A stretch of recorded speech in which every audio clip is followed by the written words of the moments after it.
os outros candidatos nos enviaram. São 8 horas e 20 minutos. Repita. 8h20, gente, os parlamentares potiguares que cumprem seus mandatos em Brasília se manifestaram sobre a decisão do dono da rede social X, o antigo Twitter, o Elon Musk, encerrar as atividades do escritório da empresa no Brasil, devido a exigências de censura do ministro do Supremo Tribunal Federal, Alexandre de Moraes, conforme o magnata explicou pelo próprio perfil no X.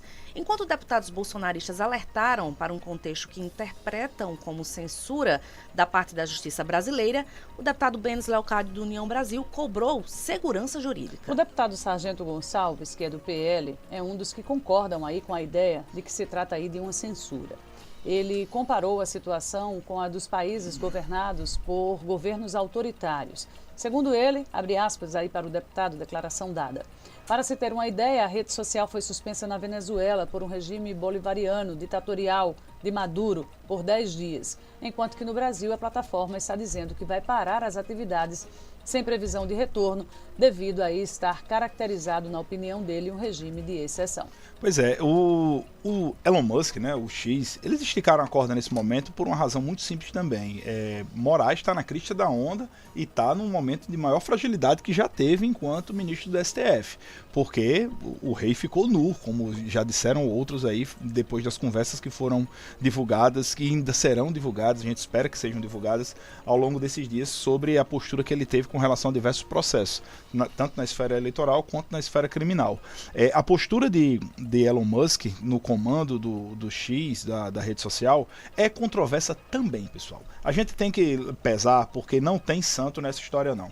Nem Elon Musk é santo, muito menos Alexandre de Moraes. Alexandre de Moraes tem cometido excessos e censura prévia em vários termos? Sim, não tenha dúvida disso. O caso mais emblemático foi aquele de empresários que estavam discutindo em grupo de WhatsApp e foi determinado, inclusive, bloqueio de bens, pessoal. Então, Alexandre de Moraes, ele tem sim metido os pés pelas mãos em várias tomadas de decisão, inclusive no próprio X, em que comete censura prévia, cometeu sim sobre pessoas em que pese que tenham um posicionamento totalmente radical e criminoso muitas vezes, essas pessoas elas podem ser criminalmente responsabilizadas pelo que falarem. Você não pode impedir que elas falem. Se em dado momento houver recorrência desses crimes, aí depois de um dado processo, você consegue fazer a eliminação desse perfil, mas não era o que estava acontecendo por parte de Alexandre de Moraes. Mas por outro lado, Elon Musk tem sido bastante permissivo com as coisas que são publicadas na sua rede social.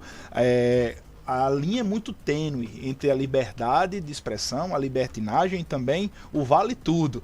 Claro que as pessoas precisam ser responsabilizadas pelo que dizem. Você pode dizer, mas você pode ser responsabilizado pelo que diz. Acontece que muitas vezes é difícil você fazer esse rastreio, porque a rede social é utilizada por pessoas de todo mundo, fica complicado até para você penalizar essas pessoas aqui no Brasil, no caso específico de Alan dos Santos, que é um blogueiro que está batendo de frente com Alexandre de Moraes há muito tempo. Então, os políticos do Brasil, do Rio Grande do Norte especificamente nesse caso, têm reagido. A gente sabe que essa reação tem também uma carga ideológica muito grande, mas o que a gente precisaria ter, que não tem nesse momento no país, é um meio termo, é um bom senso. O que a gente tem são posições extremas, ou vale tudo ou não vale nada, e isso realmente está complicado. Júlio, ao que parece, a saída do escritório do X, né, do X aqui do Brasil, ela não vai impedir que a justiça atue sobre a questão da censura, né? Ela vai da liberdade de expressão.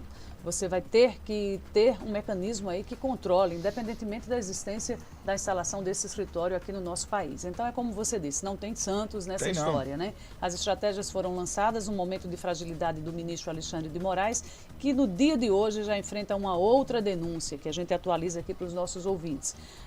Aqueles gigabytes aí de informações, 6 gigabytes. Né? Já deu tempo de ler revelam tudo. que outra informação que o ministro Alexandre de Moraes teria usado aí o TSE contra manifestantes que xingaram os ministros naquela passagem deles por Nova York.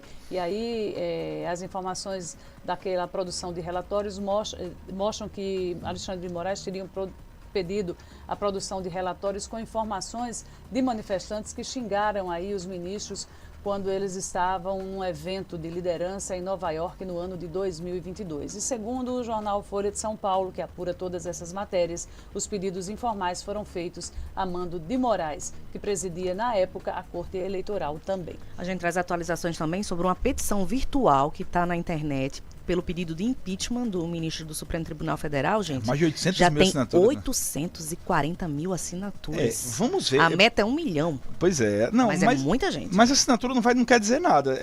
Não precisa de 800 mil. Mas é uma resposta da sociedade. Exatamente. Mas precisariam de 41 assinaturas no Senado. Menos do que isso para abrir no Senado, né? O processo. E elas são tão de impeachment. quanto mais difíceis do que pois essa quantidade de assinaturas. O recorte é importante porque demonstra que a população está insatisfeita.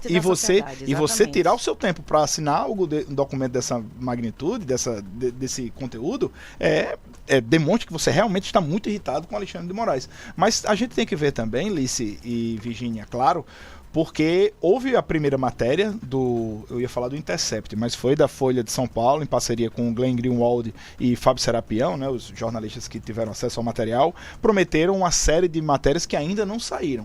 Vamos lembrar que na Vaza Jato também ocorreu esse ato de aproximadamente 15 dias entre uma matéria e outra. Vamos ver se vem algo mais contra Alexandre de Moraes, porque no primeiro momento parece que já apaziguou, a poeira já baixou daquele primeiro baque que sofreu e Rodrigo Pacheco disse que não abriria o processo de impeachment. Claro que se aparecer fatos novos e ainda mais contundentes, aí o presidente do Senado será obrigado a tomar alguma atitude. Mas claro, a gente tem que esperar que esses dados sejam publicados. Até agora não foram. E até porque agora o foco, né, no Brasil tem isso, né? Você começa com um assunto, mas de repente surge outro que atira da primeira linha aquele que estava em evidência. E hoje, dentro do Congresso, as atenções estão voltadas para a questão das emendas aí, aquelas decisões nosso que próximo também assunto, do Judiciário, viu? e que Lice vai dizer a hora para a gente comentar. São 8h27. Repita. 8 horas e 27 minutos, minha gente. O ministro Flávio Dino